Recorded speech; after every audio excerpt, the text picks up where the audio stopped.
So students, amines में हम सबसे पहले ये रीड करते हैं कि अमाइंस आखिर होते क्या हैं। ठीक है, तो अमाइंस जब किसी अल्काइल ग्रुप के साथ NH2 ग्रुप जुड़ा हो उन्हें हम बोल देते हैं अमाइंस, जो कि अमोनिया से फॉर्म होते हैं। ठीक है, तो अमाइंस में सबसे पहले होते हैं प्राइमरी अमाइंस यानी कि 1 डिग्री अमाइंस। अगर NH2 के साथ एक अल्काइल ग्रुप है then it is primary amine. जैसे कि यहाँ पर है मिथाइल अमाइन, इसका है कॉमन नेम और इसका IUPAC के अकॉर्डिंग नेम है मीथेन अमाइन। ऐसे ही 2 कार्बन के साथ NH2 है तो ये बनेगा इथेन अमाइन। ठीक है, सेकेंडरी अमाइंस होते हैं जब यहां पर N के ऊपर 2 यहां पर अल्काइल ग्रुप्स आ जाए, मतलब NH रह गया है, 2 हाइड्रोजन रिमूव कर अमोनिया के 2 अल्काइल ग्रुप्स हमने जोड़ दिए हैं, तो ये बन जाएगा N पर है मिथाइल, एक ये वाला, और दूसरे को हम यहां पर लिख देंगे मीथेन अमाइन। ठीक है, ऐसे ही एक और एग्जांपल है, यहां पर N पर एक तरफ है 1 कार्बन, एक तरफ है 2 कार्बन, तो एक कार्बन छोटी चेन का नाम आगे लिखेंगे N मिथाइल, और ये है 2 कार्बन वाला तो इसे हम लिखेंगे इथेन अमाइन। ठीक है, तो ऐसे हम इनकी कुछ एग्जांपल्स यहां पर बना सकते हैं। ठीक है, तो फिर आता है यहां पर हमारे पास 3rd डिग्री अमाइंस। ठीक है, तो 3rd डिग्री अमाइंस में क्या होता है, दिस वन, तो यहां पर है कि सिर्फ यहां पर N रह गया है, बाकी सभी हाइड्रोजन्स की जगह पर हमने अल्काइल ग्रुप्स लगा दिए हैं, तो ये दोनों छोटी चेन्स हैं तो ये बन जाएंगी NN, क्योंकि N पर 2 ग्रुप्स हैं, डाई मिथाइल, इसका बन जाएगा इथेन अमाइन। ठीक है, तो ऐसे ही ये वाले कुछ ग्रुप्स हैं, बेंजीन के ऊपर NH2 जुड़ा हो that is known as aromatic amines. तो एरोमेटिक अमाइंस की ये सबसे इंपॉर्टेंट चीज है that is known as aniline. ठीक है, इसको हमने इससे पहले चैप्टर्स में भी बहुत बार यूज किया है। अगर बेंजीन के साथ वाले C पर NH2 हो then it is known as benzyl amine. ठीक है, और ऐसे ही अगर बेंजीन के NH के ऊपर हमने CH3 जोड़ दिया then it is known as N methyl aniline.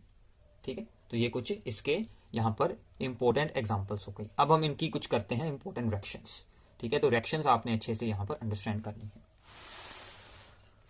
So now सबसे पहली रिएक्शन है हमारे पास यहां पर दैट इज होफमैन्स अमोनोलाइसिस। ठीक है, होफमैन्स अमोनोलाइसिस ऑफ अल्काइल हैलाइड्स। ठीक है, या फिर हम इसको बोल सकते हैं कि अल्काइलेशन ऑफ अमाइंस। अमाइंस की रिएक्शन हमें यहां पर करवानी है विद अल्काइल हैलाइड्स। ठीक है, तो हमें सिंपली क्या करना है, this is alkyl halide RCl। ठीक है, RCl में हम ऐड करेंगे ethanolic ammonia, ammonia in the presence of alcohol. तो सिंपली क्या होगा कि Cl की जगह पर NH2 यहां से जुड़ जाएगा। ठीक है, तो ये बन गया हमारे पास प्राइमरी अमाइन। तो प्राइमरी अमाइन की रिएक्शन आगे फिर से एक अल्काइल हैलाइड के मोलिक्यूल के साथ होगी और यहां से हाइड्रोजन जाएगा और यहां पर बन जाएगा एक सेकेंडरी अमाइन। ठीक है, यहां पर अभी भी एक हाइड्रोजन है तो एक मोलिक्यूल और रिएक्ट कर जाएगा और ये भी रिमूव कर देगा और यहां पर बन जाएगा हमारे पास 3rd डिग्री अमाइन। अब 3rd डिग्री अमाइन एक और अल्काइल हैलाइड के साथ रिएक्ट होकर यहां पर R4N positive Cl ion that is the quaternary ammonium salt. ठीक है, क्वाटनरी अमोनियम साल्ट तक ये बना सकता है। तो मतलब सिंपल है कि अल्काइल हैलाइड के मोलिक्यूल्स एड अप होते जाएंगे और एंड में हमें ये वाला प्रोडक्ट बना देंगे। तो इससे हम प्योर प्राइमरी या फिर सेकेंडरी हैलाइड्स, प्राइमरी या सेकेंडरी अमाइंस को बनाना काफी मुश्किल है इस रिएक्शन के साथ। ठीक है, तो इस रिएक्शन में आपको याद रखना है कि अगर हम एक्सेस में अमोनिया यूज करते हैं तो हमें ज्यादा अमाउंट मिलेगा प्राइमरी अमाइंस का, क्योंकि आगे हो पाना फिर मुश्किल हो जाएगा, ये वाली चीज ज्यादा बनेगी क्योंकि सारा अल्काइल हैलाइड इसके साथ रिएक्ट होता रहेगा। अगर हम अल्काइल हैलाइड यानी कि RX या फिर RCl को ज्यादा यूज करते हैं, X मतलब हेलोजन, तो हमें ये जो एंड में सोल्ट बना था इसका अमाउंट ज्यादा मिलेगा। ठीक है, तो ये बातें आप लोगों ने याद रखनी है। सेकेंड रिएक्शन आती है यहां पर reduction of the nitro compounds. ठीक है, तो जितने भी कंपाउंड्स में NO2 जुड़ा हो, जैसे कि RNO2 मतलब यहां पर होगा देखिए एलिफेटिक, एलिफेटिक मतलब आप यहां पर कोई भी एग्जांपल बना लें, CH3 CH3 CH2। ठीक है, ऐसी अब आप लोग यहां पर कोई भी एग्जांपल बना सकते हैं, जैसे हम ये वाली एग्जांपल बना लेते हैं। ठीक है, CH3 CH2 NO2, इसकी रिडक्शन करवाएंगे तो यहां पर हमारे पास क्या बन जाएगा, CH3 CH2 और इस NO2 का बन जाएगा NH2। ठीक है, तो ऐसे हम इसके साथ प्राइमरी अमाइंस बना सकते हैं इनकी रिडक्शन कर।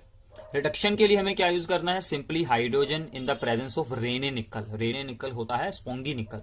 ठीक है, इसके बारे में आप लोग रिसर्च कर सकते हैं, स्पोंगी इसको बनाया जाता है, वो होता है रेने निकल या फिर एयर प्लेटिनम, या फिर हम SN in the presence of HCl इसे भी यूज कर सकते हैं। ठीक है, तो बहुत सारे रिड्यूसिंग एजेंट्स के ऑप्शंस हैं। एक इसमें स्पेशल एक्शन आती है, वैसे तो अगर आप लोग एरोमेटिक यानी कि बेंजीन के ऊपर NO2 जुड़ा हो इसमें से कुछ यूज करेंगे तो एनिलीन बना देगा वो, ठीक है। तो बेंजीन के ऊपर NH2 बन जाएगा। अगर हम यहां पर नाइट्रोबेंजीन के साथ लिथियम एल्यूमिनियम हाइड्राइड जो कि एक स्ट्रॉन्ग रिड्यूसिंग एजेंट है, इसको यूज करते हैं, तो ये रिएक्शन यहां पर स्पेशल है। तो ये इसका क्या बना देगा, दैट इज एजोबेंजीन। मतलब NN के साथ दोनों साइड पर बेंजीन जुड़ी होंगी। तो ये रिएक्शन आपके लिए काफी इंपॉर्टेंट है, ठीक है। तो अदरवाइज हमें एनिलीन मिलेगी, बस इसके साथ ये वाला स्पेशल कंपाउंड मिलेगा, ठीक है। तो आगे चलते हैं। सो नाउ इसके बाद है हमारे पास रिडक्शन में ही, पहले हमने की थी reduction of the nitro compounds, अब हम सोल्व करेंगे रिडक्शन ऑफ द साइनाइड्स या फिर आइसोसाइनाइड्स या फिर अमाइड्स। इन सभी की रिडक्शन के साथ हमें क्या मिल जाता है, अमाइंस मिल जाते हैं, ठीक है। तो सबसे पहले है यहां पर साइनाइड्स, जिनके साथ CN जुड़ा होता है।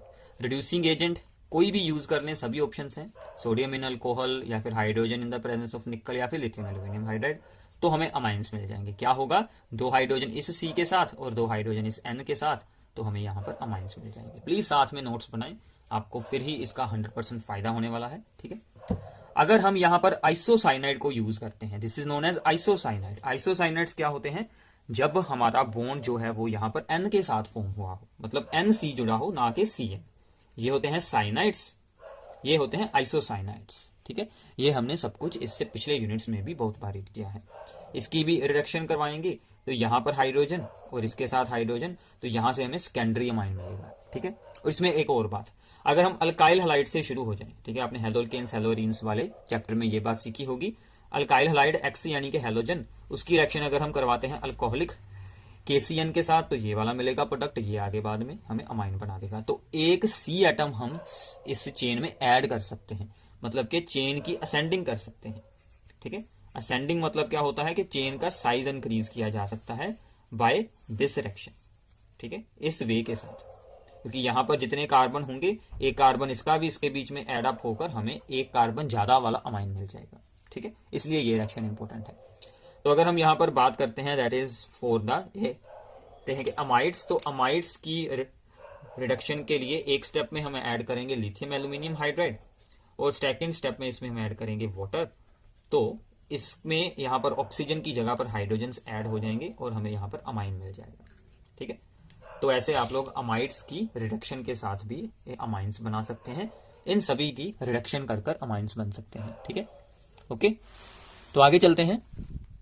This is the most important one reaction, ठीक है, that is known as Hofmann bromamide degradation, ठीक है, होफमैन ब्रोमोमाइड डिग्रेडेशन। तो यहां से याद रखिएगा ब्रोमोमाइड, ठीक है, ब्रोमो यानी कि Br2 यूज करना है, और अमाइड की, ये है अमाइड्स, ठीक है, ब्रोमोमाइड, ब्रोमीन यूज कर कर अमाइड की डिग्रेडेशन करवानी है, मतलब उसमें से कुछ बाहर निकालना है, ठीक है। तो ये है general formula of the amides, RCONH2, ठीक है। तो CO ग्रुप के साथ NH2 जुड़ा हो, that is known as the amides, ठीक है। तो अमाइड्स में हमने ऐड करना है ब्रोमीन विद KOH, रिपीट करता हूं मैं, ब्रोमीन विद KOH ऐड करेंगे तो क्या होगा, यहां से ये जो CO है, ये CO बाहर निकल जाएगा और RNH2 एक हमें बना देगा अमाइन, ठीक है। So this is amine. तो अमाइड से अमाइन बनाना, ठीक है, अमाइड से अमाइन बना लिया हमने, ओके। तो ये जो था K और ये जो CO बाहर निकलेगा, ये बना लेगा यहाँ पर K2CO3 और साथ में KBr, यहाँ से Br के साथ ये कुछ यहाँ पर बाय प्रोडक्ट्स बनकर बाहर निकल जाएंगे। आपको अपने मेन प्रोडक्ट को याद रखना। इसके साथ क्या हुआ कि हमने चेन में से एक C एटम बाहर निकाल दिया, चेन का साइज छोटा कर दिया, ठीक है। तो इसलिए इसे हम बोलते हैं स्टेपिंग डाउन द सीरीज। तो ये अब क्या है, ये है यहाँ पर इथेन अमाइड, नाम सुनिए और साथ में नोट कीजिए, इथेन अमाइड, ठीक है। इसमें हम सेम यही वाली रिएक्शन को परफॉर्म करते हैं, Br2 in the presence of KOH, इसको बाहर निकाल दें, तो ये बन गया CH3NH2, ये क्या बना, मीथेन अमाइन, ठीक है, इथेन अमाइड से मीथेन अमाइन, ठीक है। ऐसे ही है ये अब यहाँ पर बेंजा अमाइड, बेंजीन के साथ है, क्या है ये, बेंजा अमाइड। इसमें भी सेम चीज ऐड करते हैं, bromine in the presence of KOH, तो क्या होगा, ये CO बाहर निकल जाएगा, तो क्या बनाएगा ये बनाएगा हमारे पास एनिलीन, ठीक है। तो बेंजामाइड बनाएगा यहाँ पर aniline, okay. So this is very very important, इस रिएक्शन को अच्छे से आप लोगों ने याद रखना है, और क्या क्या बनता है उनके नेम्स जरूर याद रखिए, ठीक है। तो आगे चलते हैं। जितनी भी रिएक्शंस हैं बहुत ही इंपॉर्टेंट मैंने आपके लिए सिर्फ यह सिलेक्ट की हैं, तो आपको इतना ही अच्छे से याद रख लेना है। सो नाउ इसके बाद आती है हमारी reaction that is the Gabriel's phthalimide synthesis. ठीक है, गैब्रियल्स पिथैलिमाइड सिंथेसिस, इसके साथ हम क्या बना सकते हैं, प्राइमरी अमाइंस को बना सकते हैं बहुत ही अच्छे से। ठीक है, तो ये है हमारे पास यहाँ पर पिथैलिमाइड। सो आप लोगों को याद होगा एक होता है हमारे पास पैथेलिक एसिड, यहाँ पर है formula, this is the phthalic acid. तो हमने क्या किया हुआ है, यहाँ पर OH की जगह पर NH यूज किया है इनको ज्वाइन करवाकर, ये होता है पिथैलिमाइड। इसमें हमने ऐड किया सबसे पहले अल्कोहलिक KOH। ठीक है, अल्कोहलिक KOH का सिंपल सा काम है, वो सिर्फ क्या करेगा, यहाँ पर H की जगह पर K पॉजिटिव अटैच करवा देगा। अब ये जो है न्यूक्लियोफाइल, ठीक है, ये न्यूक्लियोफाइल अब अटैक करेगा हमारे अल्काइल हैलाइड पर। ठीक है, हमने अल्काइल हैलाइड बीच में ऐड किया है C2H5Br। ठीक है, क्योंकि अल्काइल जो हैलाइड्स होते हैं यानी कि हैलोल्केन्स होते हैं, इनमें न्यूक्लियोफिलिक सब्स्टिट्यूशन रिएक्शंस होती हैं। आप लोगों ने उस यूनिट में बहुत बार रीड, SN1 SN2 वाली जो रिएक्शंस होती हैं, तो ये इस पर अटैक करेगा और ये अल्काइल ग्रुप N के साथ जाकर जुड़ जाएगा यहाँ पर। ठीक है, अब इसकी सिंपली हमें हाइड्रोलाइसिस करवा देनी है, चाहे आप लोग एसिडिक मीडियम में करवाएं चाहे आप लोग बेसिक मीडियम में करवाएं। इसकी हाइड्रोलाइसिस होगी तो ये यहां से अमाइन बना देगा C2H5NH2, और यहां पर OH, यहां पर OH, और ये बन जाएगा पैथेलिक एसिड। ठीक है, ओके।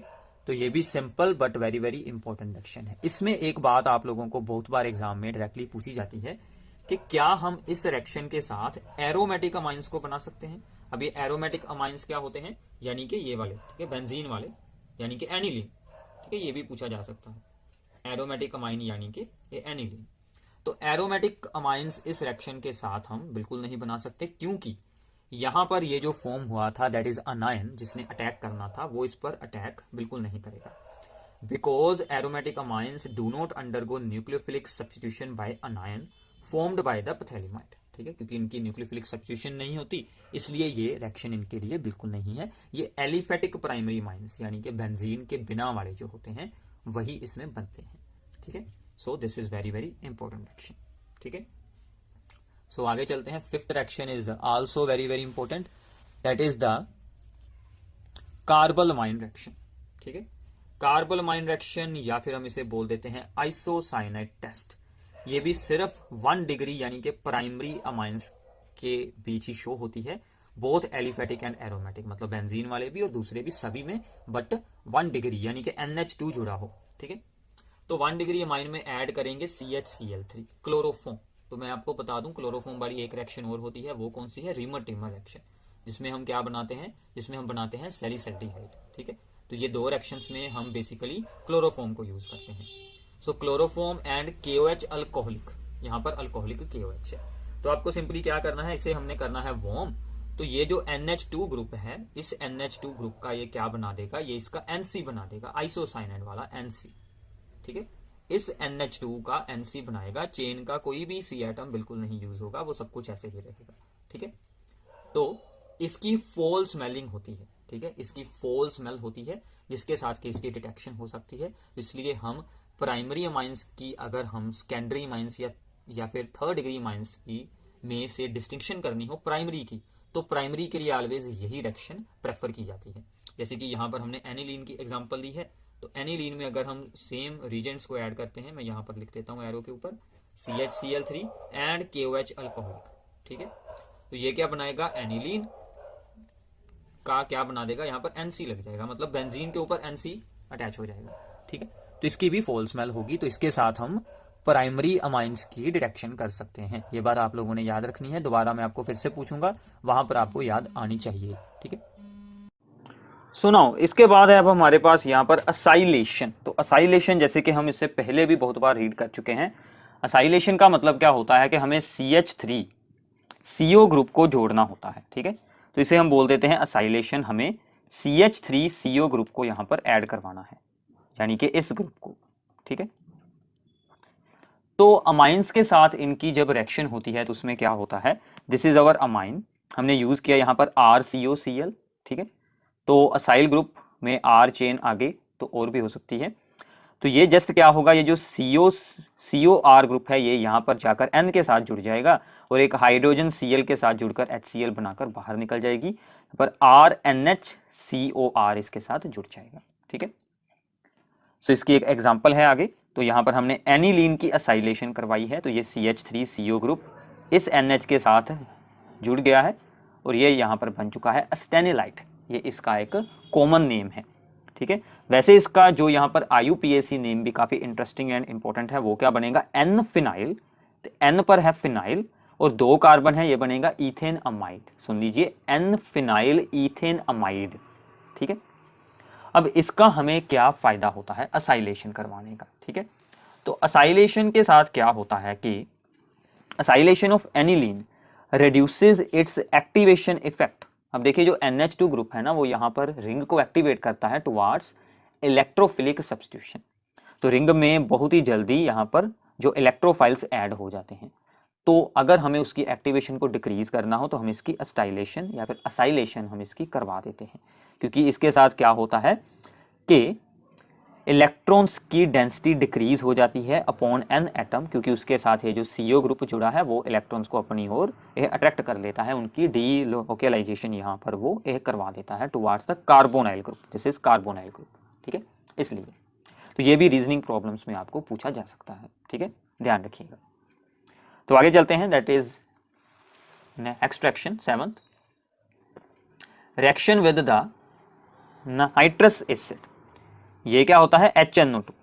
ठीक है, ये आप लोगों ने इससे पहले डाइजोनियम साल्ट जब बनाया था उसमें थी ये सेम रिएक्शन, मैंने आपको उस टाइम भी यही बताया था कि अमाइंस में फिर से आएगी।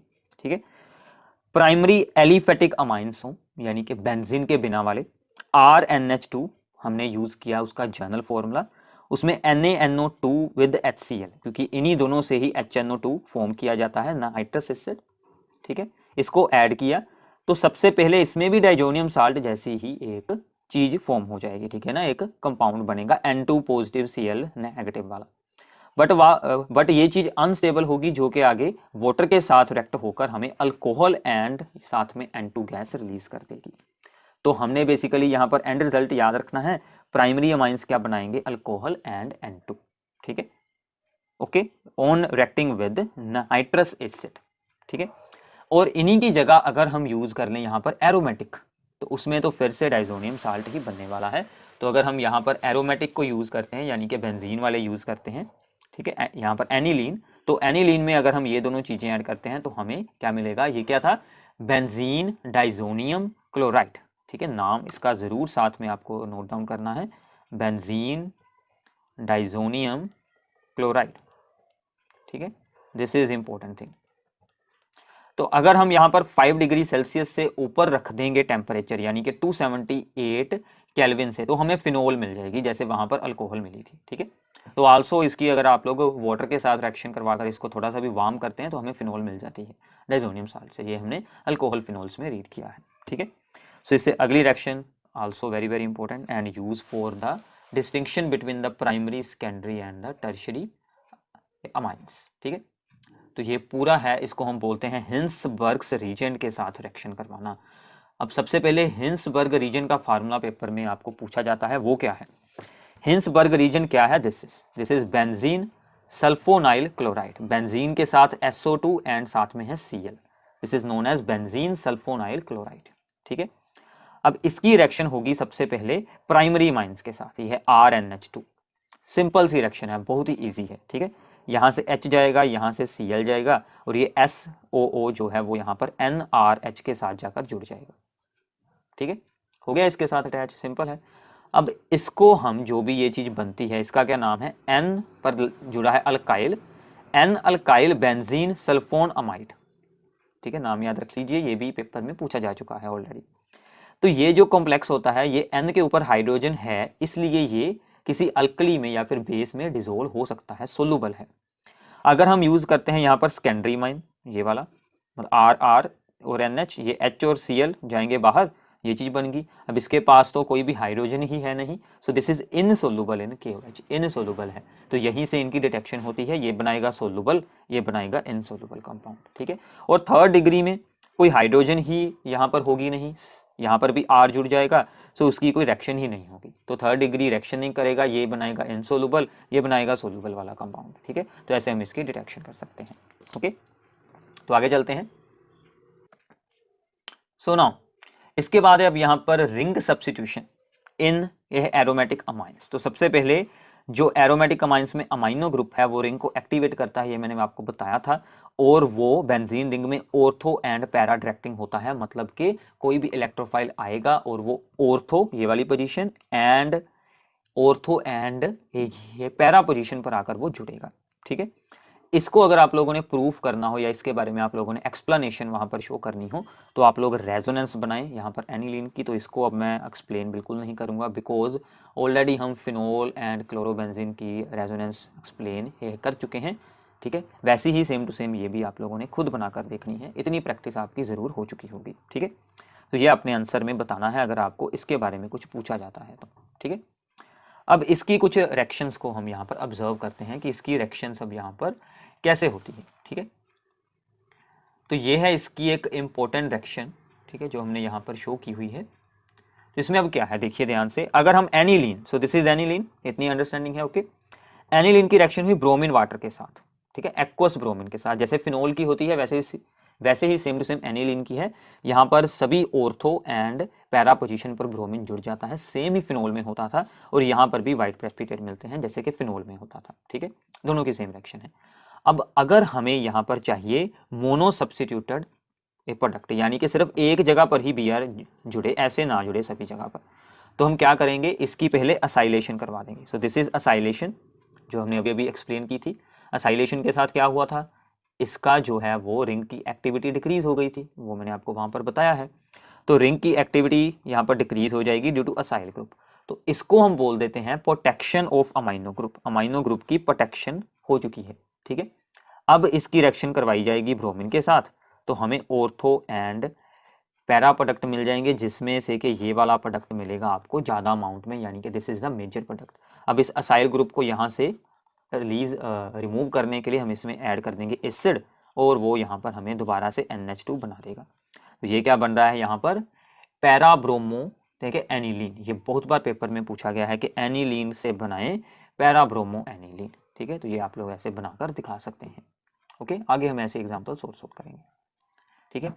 इसके बाद इसकी एक और इंपॉर्टेंट रिएक्शन है, that is reaction of aniline with H2SO4, ठीक है। ये भी बहुत बार एग्जाम में डायरेक्टली पूछी गई है। H2SO4 के साथ क्या होगा कि aniline is basic in nature, तो बेसिक होने के कारण एसिड के साथ वो अपना सोल्ट बना लेगा, सिंपल है। इसका एक HN के साथ जुड़ा और बाकी HSO4 ने इसके साथ आयन बना लिया। अब इसको हमने किया हीट, और यहाँ से SO3H, यहाँ से SO3H जाकर यहाँ पर जुड़ गया, ठीक है, SO3H ही जुड़ेगा। This is known as sulphanilic acid, और ये यहाँ पर रीअरेंज होगा और ये H पॉजिटिव आयन वापस अमोनिया को भेज देगा, और यहाँ पर पॉजिटिव एंड नेगेटिव दो पोल्स बन जाएंगे, तो ये यहाँ पर एक डाईपोलर कंपाउंड बनेगा। This is known as the zwitter ion, ये बहुत बार पूछा जाता है, ज्विटर आयन, ठीक है। डाईपोलर कंपाउंड है, डाईपोलर सॉल्ट टाइप की एक चीज बन गई है, ओके। अब यहाँ पर डाइजोनियम साल्ट की कुछ रिएक्शंस है। वैसे जो इस साल का सिलेबस है उसमें से डाइजोनियम साल्ट का स्पेशल टॉपिक रिमूव किया गया है, बट डाइजोनियम साल्ट की हमने बहुत सारी रिएक्शंस जो हैं वो पिछले चैप्टर्स में ऑलरेडी यूज़ की हैं, तो इसलिए हम उसको एक बार ज़रूर रीड आउट ये कर लेंगे, ठीक है। बस यही 4-5 रिएक्शंस हैं, इसमें से आधी रिएक्शंस तो आप लोगों ने पहले ही रीड की होंगी। तो ये रहा डाइजोनियम साल्ट। इसको बनाने के लिए हमने एनिलीन के साथ NaNO2 HCl ऐड किया था, ये हमने ऑलरेडी की है डाइजोटाइजेशन रिएक्शन, ठीक है। अब इसमें अगर आप लोग ऐड करते हैं H3PO2 in the presence of water या फिर अल्कोहल, और इसको हम करते हैं हीट, दोनों का सेम प्रोडक्ट है, बेंजीन बनाएगा। डाइजोनियम साल्ट से डायरेक्टली बेंजीन, या फिर आप लोग एनिलीन से बना सकते हैं बेंजीन, ठीक है। अगर हम इसमें ऐड करते हैं KCN या फिर CuCN तो ये बनाएगा साइनोबेंजीन या फिर बेंजीन ना नाइट्राइल, ठीक है। अगर हम इसमें ऐड कर देते हैं वाटर एंड इसको करते हैं बॉयल तो हमें फिनोल मिलेगी, ये मैंने आपको बताया था। और दिस इज इंपॉर्टेंट, अगर हम इसमें ऐड करते हैं एनिलीन, जैसे फिनोल की डाइजोनियम साल्ट के साथ एक एजोडाई बनती है, वैसे एनिलीन की भी फॉर्म हो जाती है। यहाँ से ये जो है बॉन्ड बनाएगा इस N2 के साथ, और ये हमारे पास एक एजोडाई मिलेगी। ये रिएक्शन यूज की जाती है एनिलीन की डिटेक्शन के लिए, ठीक है। This is the test for detection of aniline, कि उसकी एजोडाई बन जाती है, ठीक है। तो एरोमेटिक की बन जाएगी एजोडाई, एलिफेटिक की बिल्कुल नहीं बनेगी। ओके, तो ये इंपॉर्टेंट है। ठीक है, तो आगे चलते हैं। सुनाओ, इसके बाद है अब यहाँ पर बेसिक करैक्टर ऑफ अमाइंस। तो अमाइंस बेसिक होते हैं क्योंकि एन एटम के ऊपर होता है लोन पेयर ऑफ इलेक्ट्रॉन्स, इसके कारण। ठीक है, और हर एक बेस के लिए हम सोल्व कर सकते हैं उसका डेसोसिएशन कांस्टेंट केबी। केबी की वैल्यू जितनी हायर होगी उतना ही वो स्ट्रॉन्ग बेस होगा। इसके ऑपोजिट हम सोल्व कर सकते हैं पी के बी, जैसे हम सोल्व करते हैं pH. P K B means minus log of K B. PH की वैल्यू जितनी ज्यादा होगी उतना ही वीक बेस होगा, ऑपोजिट है। ठीक है, याद रखिएगा। ओके, तो इसमें आप लोगों ने अब कुछ बातें याद रखनी है, कुछ ऑर्डर्स हमने यहां पर अब याद रखने हैं। सबसे पहला कि एलिफेटिक जो अमाइंस होते हैं, ठीक है, एलिफेटिक यानी कि जिनके साथ ऐसी कोई चेन जुड़ी हो, these are stronger base than ammonia. Ammonia से स्ट्रॉन्ग बेस होते हैं। क्यों? क्योंकि अल्काइल ग्रुप का होता है इलेक्ट्रॉन रिलीजिंग इंडक्टिव इफेक्ट। ठीक है, इलेक्ट्रॉन रिलीजिंग इंडक्टिव इफेक्ट, वो अपने इलेक्ट्रॉन इस तरफ रिलीज करेगा और इस लोन पेयर का अटैक हमारे लिए इजी बना देगा। ठीक है, इस और रिलीज कर इलेक्ट्रॉन। ओके, अमोनिया में ऐसा कोई भी ग्रुप है नहीं, तो इसलिए ये स्ट्रॉन्ग बेस है। ओके, और इसके बाद आता है गैस फेस में। अगर हम कंपेयर करें प्राइमरी, सेकेंडरी और थर्ड डिग्री को, तो गैस फेस में थर्ड डिग्री अमाइन सबसे स्ट्रॉन्ग बेस होंगे। थर्ड डिग्री मतलब ऐसा कुछ होगा। ठीक है, सभी तरफ अल्काइल ग्रुप्स एन के, यानी कि CH3 CH3 CH3, और सेकेंडरी यानी कि कुछ ऐसा होगा। हम बार बार इनको नहीं बनाएंगे, मैं आपको एक बार बनाकर दिखा रहा हूँ, तो आप लोगों ने अच्छे से याद रख लेना है। So this is the primary. Gas face में ऐसा होता है, एक्वस में अलग होगा, याद रख लीजिए अच्छे से। ठीक है, यहाँ पर only one reason, that is the inductive effect, जो हमने ऊपर बताया है। तो इसमें आपको अगर कोई पूछे तो simply due to the inductive effect of alkyl groups there are more number of alkyl groups, there are only 2, there are only 1, तो इसलिए this is the less basic. अब इंपॉर्टेंट जो बात आती है वो आती है एक्वस सोल्यूशन में क्या होगा। तो अब आप लोगों ने यहां पर अंडरस्टैंडिंग करनी है कि एक्वस सोल्यूशन में क्या है कि basic strength depends upon solvation, steric hindrance and inductive effect. इनमें से ये दोनों फैक्टर सबसे इंपॉर्टेंट है। अब सोल्वेशन का मतलब क्या है, ठीक है, ध्यान से आप लोगों ने देखना है। अब देखिए, जब अमाइन एक बेस की तरह एक्ट करता है तो उसमें एक H एक्स्ट्रा एड अप हो जाता है, तो ये एक पॉजिटिव आयन उसका यहाँ पर फॉर्म हो जाता है। सो ये उसका एक पॉजिटिव अमोनियम कटायन बनता है। ठीक है, अब इसके साथ क्या होगा कि वाटर के मॉलिक्यूल्स अपने हाइड्रोजन बॉन्ड्स बनाएंगे। ठीक है, इसके साथ वाटर के मॉलिक्यूल्स अपने यहाँ पर हाइड्रोजन बॉन्ड्स बनाएंगे। ठीक है, इसके साथ, तो इसे हम बोल देते हैं सोल्वेशन होना। जितनी ज़्यादा सोल्वेशन होगी उतना स्ट्रॉन्ग वो बेस होगा। तो सोल्वेशन के अकॉर्डिंग, ठीक है, और सोल्वेशन एंड इंडक्टिव इफेक्ट के दोनों का जो रिजल्ट है वो एक दूसरे के ऑपोजिट आता है। तो इन सभी के इफेक्ट्स को ज्वाइन करवाकर हमारे पास जो यहाँ पर ओवरऑल यहाँ पर एक ऑर्डर मिलता है बेसिक स्ट्रेंथ का, वो यहाँ पर क्या है कि सेकेंडरी अमाइंस होते हैं सबसे स्ट्रॉन्ग बेस। ठीक है, in case of aqueous solution, ध्यान रखिएगा, ये बात बिल्कुल नहीं भूलनी है। ठीक है, उसके बाद आते हैं थर्ड डिग्री, फिर आते हैं प्राइमरी। ठीक है, जैसे कि फॉर एग्जांपल ये है डाई इथाइल अमाइन, ठीक है, या फिर एन इथाइल ईथेन अमाइन। ये है हमारे पास ट्राई इथाइल अमाइन, और फिर आता है यहाँ पर प्राइमरी अमाइन। ठीक है, तो इसका रीजन अगर आपको कोई पूछे, so due to the solvation effect and inductive effect and steric hindrance, ये सभी कुछ आपने वहां पर एक्सप्लेन कर देना है। ठीक है, डिटेल में जाने की कोई ज़्यादा जरूरत आपको बिल्कुल नहीं है, क्योंकि स्पेशल इसके बारे में कुछ नहीं पूछा जाएगा। ठीक है, अब इसमें भी एक एक्सेप्शन है। एक्सेप्शंस आप लोगों को पता है कि सभी जगह हमें मिलती रहती हैं। ठीक है, तो यहाँ पर क्या एक्सेप्शन है कि जो मिथाइल अमाइंस होंगे उनमें स्टेरिक हिंड्रेंस नहीं शो होगी, ये जो एक फैक्टर हट जाएगा। सो इसलिए ऑर्डर क्या बन जाएगा 2 1 3। एक याद रख लीजिए कि 2 डिग्री सबसे स्ट्रॉन्ग रहेगा दोनों ही केसेस में। एक्वस में 2 डिग्री सबसे स्ट्रॉन्ग, 2 3 1 और 2 1 3 फॉर मिथाइल अमाइन जब CH3 जुड़ा होगा, तो उस केस में क्या आ जाएगा 2 1 3 2 1 3। याद रख लीजिए, अच्छे से याद करने से ये भूल जाता है बार बार, तो एक को याद कर लें, दूसरा आपको खुद ब खुद याद आ जाएगा। ठीक है, 2 को सबसे आगे रखना है।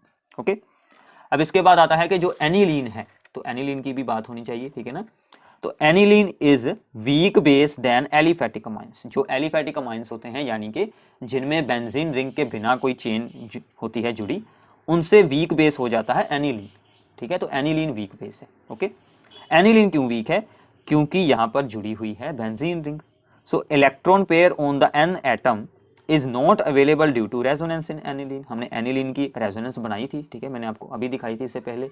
उसमें ये जो इलेक्ट्रॉन पेयर है वो रिंग में शेयर हो जाता है ना, तो इसलिए एन पर क्या बनना शुरू हो जाता है, पॉजिटिव चार्ज, तो इसलिए वो वीक बेस हो जाती है। क्योंकि बेसिक कैरेक्टर क्यों है, क्योंकि इसके पास है लोन पेयर, तो वो तो यूज होना शुरू हो गया रिंग के साथ, इसलिए।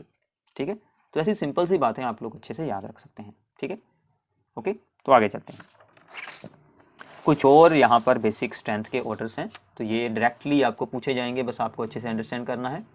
सबसे पहला है, अगर कोई जुड़ा हो electron releasing group, electron donating group हम इसे बोल सकते हैं, तो ये बेसिक स्ट्रेंथ को यहाँ पर इंक्रीज कर रहा है। और यहाँ पर है इलेक्ट्रॉन विदड्रॉइंग ग्रुप, ये बेसिक स्ट्रेंथ को डिक्रीज करेगा, ये अपनी ओर इलेक्ट्रॉन खींचेगा, ये वाले यहाँ पर जो अवेलेबल हैं, तो एनिलीन इनके बीच विचाले रह जाएगी। ठीक है, तो अगर यहाँ पर ये जो इलेक्ट्रॉन डोनेटिंग ग्रुप जुड़ा हुआ है पैरा पर, तो ये सबसे स्ट्रॉन्ग बेस, फिर आता है मेटा पोजीशन वाला, फिर सिंपल एनिलीन, एंड ऑर्थो वाले हमेशा वीक होंगे, चाहे इलेक्ट्रॉन डोनेटिंग ग्रुप हो चाहे इलेक्ट्रॉन विदड्रॉइंग ग्रुप हो, ये ऑर्थो इफेक्ट होता है, ये आपको हायर स्टडीज में आएगा, इसके कारण ये सबसे वीक रहता है। ठीक है, अब अगर हम एनिलीन के ऊपर कुछ यहाँ पर अल्काइल ग्रुप्स को जोड़ दें, तो ये हमारी एनिलीन है, ठीक है, तो ये हमारी एनिलीन है, और ये उसके साथ दो और अमाइंस हैं, और हम उन्हें यहाँ पर अरेंज कर रहे हैं in the decreasing order of basic strength. ठीक है, तो एनिलीन, उसके साथ अगर एक मिथाइल ग्रुप जुड़ गया यानी कि सेकेंडरी बन गया, और उसके साथ अगर दो जुड़ गए तो ये बन गया थर्ड डिग्री, तो यहाँ पर सिंपल ऑर्डर है 3 2 1। ठीक है, तो एनिलीन के साथ आप लोग ऐसे ऐसे याद रख सकते हैं।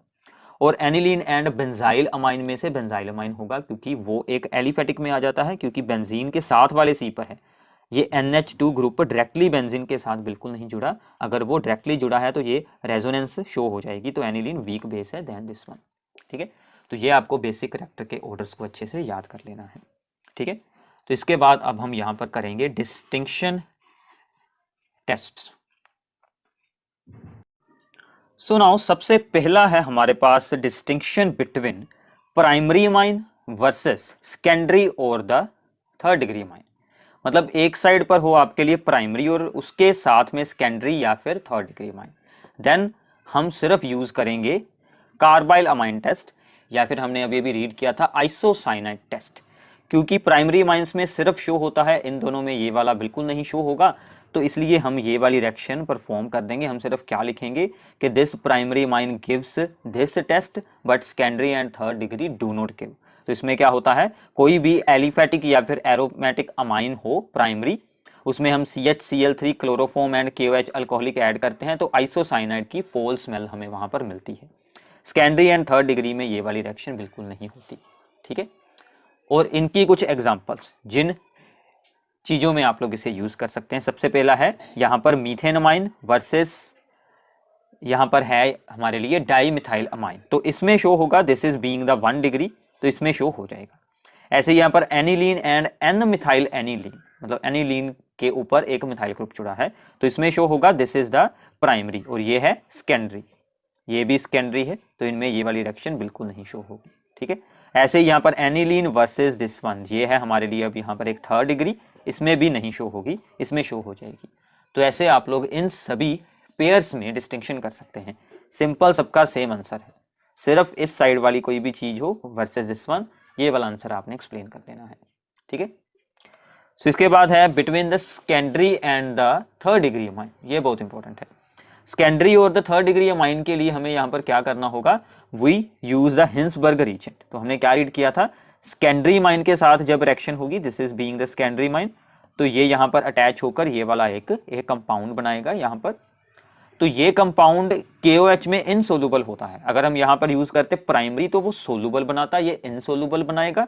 थर्ड डिग्री इसके साथ रेक्ट ही नहीं होगा, so third degree do not react with this reagent, तो सेकेंडरी रेक्ट होता है बट इनसोल्यूबल कंपाउंड बनाता है इन KOH। फॉर एग्जांपल यहाँ पर है N मिथाइल ईथेन अमाइन, इसका फॉर्मूला क्या बनेगा, तो N मिथाइल है this one and ethane amine, इसके साथ जुड़े हैं 2 कार्बन, तो ये बना सेकेंडरी, इसमें ये वाली रिएक्शन होगी। आगे है NN डाई मिथाइल, यानी कि CH3 और इसके साथ जुड़ा है CH2CH3, और ये है अब यहाँ पर एक थर्ड डिग्री अमाइन, इसमें ये रिएक्शन बिल्कुल नहीं शो होगी, इसमें शो हो जाएगी। ठीक है, तो ऐसे आप लोग इन दोनों में डिस्टिंक्शन कर सकते हैं। ठीक है, तो इसके बाद आते हैं यहाँ पर एरोमेटिक एंड देखिए एलिफेटिक हो, यानी कि एनिलीन के साथ कोई एलिफेटिक हो, तो एनिलीन में क्या बन जाती है, एजो डाई। ये मैंने आपको बताया था कि वो डाइजोनियम साल्ट के साथ रिएक्ट कर एजो डाई बना लेती है। बट अगर हम कोई भी एलिफेटिक प्राइमरी अमाइन लेते हैं, जैसे कि ईथेन अमाइन हो या फिर बेंजाइल अमाइन हो, बेंजाइल अमाइन ये वाला था, ये भी एक प्राइमरी अमाइन है। ठीक है, बेंजाइल अमाइन ये भी एक प्राइमरी है, और ईथेन अमाइन, ईथेन अमाइन तो हमारा सिंपल है CH3 CH2NH2, ये भी एक प्राइमरी अमाइन है। तो इन दोनों में ये जो एजो डाई है ये बिल्कुल नहीं बनेगी, ये सिर्फ एनिलीन में ही बनेगी। तो इसके साथ हम इन दोनों की डिस्टिंक्शन कर सकते हैं। ठीक है, तो इसके बाद आते हैं कुछ orders of the boiling points. ठीक है, तो बॉइलिंग पॉइंट्स में अगर हमें इन्हें अरेंज करना हो तो प्राइमरी माइंस के बॉइलिंग पॉइंट हायर होंगे देन सेकेंडरी, और उनके हायर होंगे then the third degree. Reason क्या है, क्योंकि इनमें यहाँ पर N के ऊपर 2 हाइड्रोजन है, तो इनमें ज्यादा हाइड्रोजन बॉन्डिंग होगी due to large tendency to form hydrogen bonding. इनमें ओनली 1 हाइड्रोजन है और इनमें तो है ही नहीं, तो इसलिए इनमें ज्यादा यहाँ पर हाइड्रोजन बॉन्डिंग होगी, तो इसलिए इनका बॉइलिंग पॉइंट भी हायर रहेगा। आल्सो अगर हम जनरल जो जितने भी हमारे पास कंपाउंड्स हैं उनको यहाँ पर कंपेयर करेंगे, तो इथेनोइक एसिड मतलब कि CH3COOH, फिर आता है इथेनॉल यानी कि अल्कोहल। ठीक है, फिर आता है इथेनमाइन यानी कि CH3CH2NH2, फिर आता है सिंपल इथेन। ठीक है, तो इथेन्स के बॉइलिंग पॉइंट सबसे लो होंगे बिकॉज सिंपल यहाँ पर हाइड्रोकार्बन्स हैं, तो इनमें वीक वेंडर वाल अट्रैक्शंस होंगी। फिर आएंगे इथेन अमाइंस, इनमें वीक हाइड्रोजन बॉन्डिंग है, इनमें स्ट्रॉन्ग है अल्कोहल। अब अल्कोहल के बॉइलिंग पॉइंट अमाइन से हायर क्यों है, ये भी पूछा जाता है, क्योंकि ऑक्सीजन की इलेक्ट्रोनेगेटिविटी हायर होती है इसलिए। ठीक है, क्योंकि ऑक्सीजन की इलेक्ट्रोनेगेटिविटी हायर होती है। तो इसके बाद है कुछ यहाँ पर सोलुबिलिटी के ऑर्डर्स। ठीक है, तो सोलुबिलिटी के केस में जो यहाँ पर अमाइंस हैं, जो यहाँ पर हमारे पास एरोमेटिक अमाइंस हैं, दैट इज देखिए एनिलीन है, उसकी सोलुबिलिटी लो है। उसके बाद आते हैं सेकेंडरी माइंस, फिर आते हैं प्राइमरी माइंस। ठीक है, तो प्राइमरी माइंस की क्यों हो जाती है, क्योंकि वो वाटर के साथ मोर हाइड्रोजन बॉन्डिंग बना सकते हैं, क्योंकि 2 हाइड्रोजन है, इसके पास ओनली 1 हाइड्रोजन है इसलिए। और आल्सो जितना हायर मोलिक्यूलर मास होगा उतनी ही लो सोलुबिलिटी होगी। अब एनिलीन के केस में क्या होता है कि ये जो बेंजीन रिंग है ये एक हाइड्रोफोबिक पार्ट है, मतलब ये वाटर से रिपेल होता है, अट्रैक्ट बिल्कुल नहीं होता, इसका साइज बहुत ज़्यादा है, इसलिए ये वहाँ पर हाइड्रोजन बॉन्डिंग को वीक कर देता है, इसलिए इसकी सोलुबिलिटी लो है। ठीक है, और जनरली अमाइंस की सोलुबिलिटी जो है वो अल्कोहल से लो होती है, क्योंकि अल्कोहल में ऑक्सीजन है, उसकी इलेक्ट्रोनेगेटिविटी हाई है इसलिए। ठीक है, तो ये मैंने आपको ऊपर भी अभी बताया था। ओके, सो नाउ इसके बाद है यहाँ पर जो रिमेनिंग कुछ रीजनिंग प्रॉब्लम्स थी हमारी रह गई, इसके अलावा मैंने आपको बहुत सारी रीजनिंग प्रॉब्लम्स रिएक्शंस के बीच ही एक्सप्लेन कर दी हैं। ठीक है, तो यहाँ पर है सबसे पहली कि जो एनिलीन है इसमें फ्रीडल क्राफ्ट रिएक्शंस बिल्कुल नहीं शो होती। ठीक है, सिंपल सा रीजन है, फ्रीडल क्राफ्ट रिएक्शन में हम एनहाइड्रस एल्यूमिनियम क्लोराइड यूज करते हैं जो कि एक लुईस एसिड होता है, और एनिलीन खुद एक लुईस बेस है, तो Lewis base and acid react कर सॉल्ट बना लेते हैं, इसलिए ये फ्रीडल क्राफ्ट रिएक्शन इसमें बिल्कुल नहीं होती। ठीक है, इसके बाद आता है कि अंडर स्ट्रॉन्ग एसिडिक कंडीशंस। ठीक है, तो जब हम एनिलीन की करते हैं नाइट्रेशन, तो इसमें आप लोगों को पता होगा कि HNO3 एंड H2SO4 ऐड किए जाते हैं, मतलब स्ट्रॉन्गली एसिडिक कंडीशंस हैं, तो इसमें ऑर्थो पैरा डायरेक्टिंग तो प्रोडक्ट बनने ही बनने हैं, वो तो इसका एक जो है वो यहाँ पर प्रॉपर्टी है ही, बट इसमें हमारे पास कुछ अमाउंट ऑफ मेटा जो यहाँ पर प्रोडक्ट है उसका भी बन जाता है। उसका रीजन क्या है ये अब हमें यहाँ पर बताना है। अब होता क्या है कि एसिडिक कंडीशंस में जो एनिलीन है वो एक हाइड्रोजन आयन अपने साथ जोड़ देता है, तो वो एनिलीन की जगह पर अब यहाँ पर एनीलीनियम आयन बन जाता है, दैट इज एनीलीनियम आयन ये वाला। अब N पर आ चुका है पॉजिटिव चार्ज, तो इसके साथ जो रिंग की एक्टिवेशन होने की बजाय डीएक्टिवेशन हो जाती है। पॉजिटिव चार्ज जो आ चुका है यहाँ पर, तो इसके साथ रिंग में से इलेक्ट्रॉन N की ओर शेयर होने शुरू हो जाते हैं, तो इसलिए इलेक्ट्रोफाइल जब ऐड होता है वो यहाँ पर एटा पोजीशन पर भी ऐड होना शुरू हो जाता है। तो हम यहाँ से H पॉजिटिव को रिमूव करने के लिए इसमें अमोनियम हाइड्रोक्साइड ऐड कर देते हैं, तो वहां से हमें मेटा नाइट्रोएनिलीन यहाँ से मिल जाती है। सो नाउ इसके बाद है हमारे पास दो प्रॉब्लम्स हो जो कि बहुत ही इंपॉर्टेंट है। इसके बाद प्रॉब्लम आती है, हमें जनरली यहाँ पर पूछा जाता है कि जो डाइजोनियम साल्ट्स होते हैं जो कि एरोमेटिक अमाइंस के, यानी कि जैसे हमने यहाँ पर देखिए एनिलीन का बनाया था, वो ज़्यादा स्टेबल होता है देन एलिफेटिक अमाइंस जो हमने सिंपल अमाइन का बनाया था, जो मैंने आपको कहा था कि अनस्टेबल है।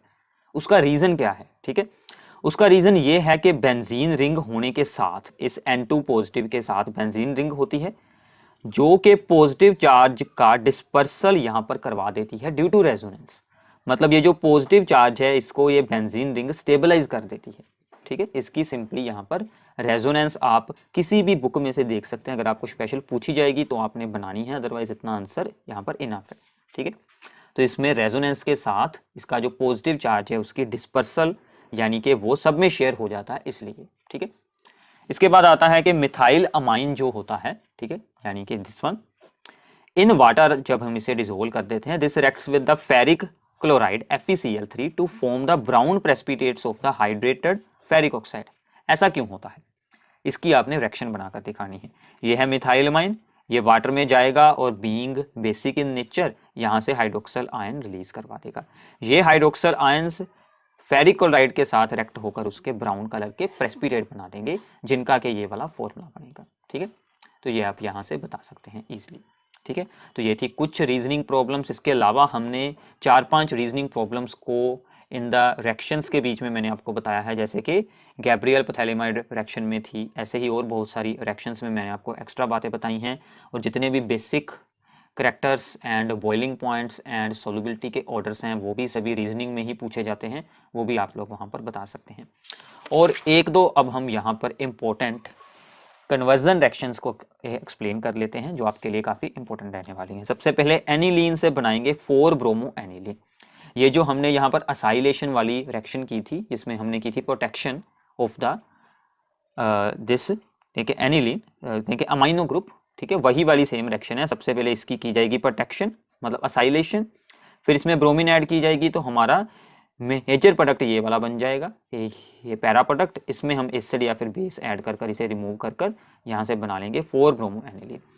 जब भी आपको ऐसी कुछ प्रॉब्लम आए तो आपने दोनों साइड की स्ट्रक्चर्स को बनाकर रख लेना है, एक साइड पर इसको, एक साइड पर इसको, फिर सोचना है कि हम क्या यूज़ करते थे। ठीक है, तो वहाँ से आप लोग एक रास्ता बनाकर इस तक यह पहुँच सकते हैं। ठीक है, ऐसे ही एक और एक्शन है, दैट इज डाइजोनियम क्लोराइड को बनाना है नाइट्रोबेंजीन। तो ये भी सिंपल है, हमने रीड किया था। डाइजोनियम क्लोराइड में हम ऐड कर देंगे H3PO2 एंड वाटर, तो ये बना देगा बेंजीन। सिंपल बेंजीन की आप लोग सिंपली करवा दें nitration with concentrated HNO3 and H2SO4, तो ये बना देगा नाइट्रोबेंजीन। ठीक है, ये भी सिंपल है। ऐसे ही बेंजोइक एसिड से हम बना सकते हैं एनिलीन, ये इंपॉर्टेंट है। ठीक है, ये है बेंजोइक एसिड। सबसे पहले इसमें अमोनिया ऐड करेंगे तो ये बन जाएगा CuNH2 यानी कि अमाइड बन गया, बेंजा अमाइड। ये क्या है? बेंजा अमाइड, ये है बेंजोइक एसिड। इसमें ऐड किया Br2KOH। ये कौन सी रिएक्शन है याद कीजिए, इसी वीडियो में बताई है। This is Hofmann bromamide degradation. ठीक है, होफमैन ब्रोमोमाइड डिग्रेडेशन। तो इसके साथ क्या होगा कि यहाँ से ये जो CO हट जाएगा और एनिलीन हमें मिल जाएगी। ठीक है, तो ऐसे ही ये सभी रिएक्शंस यूज होती रहती हैं। ठीक है, तो इनकी कन्वर्जन्स के लिए हम कुछ अलग से वीडियोस बनाएंगे। ऑलरेडी मैंने एक पूरी सीरीज इसकी बनाई हुई है, बट हम इस साल के सिलेबस के लिए एक अलग सीरीज दोबारा से बना देंगे, ये चैप्टर वाइज, जिसमें के सभी होंगी रिएक्शंस, तो उसमें आपकी इसकी अच्छे से प्रैक्टिस हो जाएगी। ठीक है, तो ये सभी प्रॉब्लम्स अब आप लोगों को अच्छे से सोल्व करनी है। ठीक है, तो ये था आपके लिए अमाइंस का 1 शॉट रिवीजन। आई होप कि आपको सब कुछ अच्छे से अंडरस्टैंड हो गया होगा। इसके साथ आप लोगों को कुछ एक्स्ट्रा अगर आप लोगों ने सोल्विंग करनी है तो आप लोग प्रीवियस ईयर पेपर्स को सोल्व कर सकते हैं, NCERT एक्सरसाइज को रीड कर सकते हैं, उसके साथ आपकी अच्छी प्रैक्टिस हो जाएगी। So thanks for watching this video. तो इसके साथ हमारे ऑर्गेनिक के 4 चैप्टर्स हो चुके हैं कंप्लीट। तो प्लीज़ अपने सभी फ्रेंड्स के साथ इसे शेयर कीजिए और अच्छे से इन सभी वीडियोस की अंडरस्टैंडिंग करें और इसको स्ट्रिक्टली फॉलो करें। Thanks for watching this video.